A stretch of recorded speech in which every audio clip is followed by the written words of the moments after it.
உன்னை வாழ வைக்கிற காலம் வந்துருச்சு. சரியா? நீ கூட்டு சேர்ந்து செய்கிற தொழிலும் சரி, நீயா தனிச்சு நிற்கிற உழைப்புக்கு ஏற்ற தொழிலும் சரி, நான் வாங்கி கொடுக்க நான் விட கொடுத்துட்டேன், வழி விட்டுட்டேன். அதுக்கான முயற்சி ஒன்றுதான் தான் இருக்கணும். சரியா? புலம்பாது என்று நான் கூட இருக்கேன். நீ பெத்தெடுத்த வாரிசுகளுக்கு எந்த ஒரு களங்கமும் இல்லாமல் நான் வாழ வைக்கிறேன். அவன் கெட்ட வழியில் போகிறதுக்கு அவன் கூட இருக்கவன் அவனை கட்டி மறிச்சாலும் நான் விட மாட்டேன். சரியா?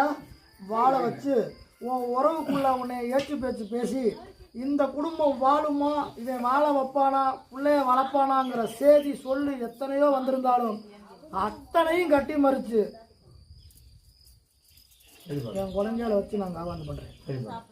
நீ போடுற அன்னம் எந்த வாசல்லையும் என்னைக்கு நிற்காது. சரியா? ஒன்று இந்த வாசலுக்கு நான் தலைமை பிள்ளையா வச்சிருக்கேன்.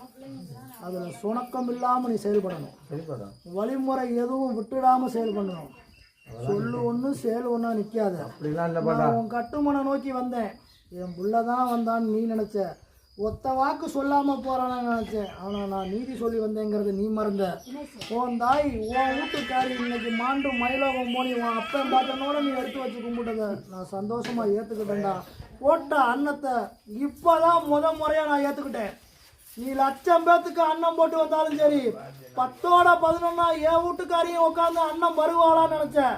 அந்த ஆசி காவலுக்கு நின்னா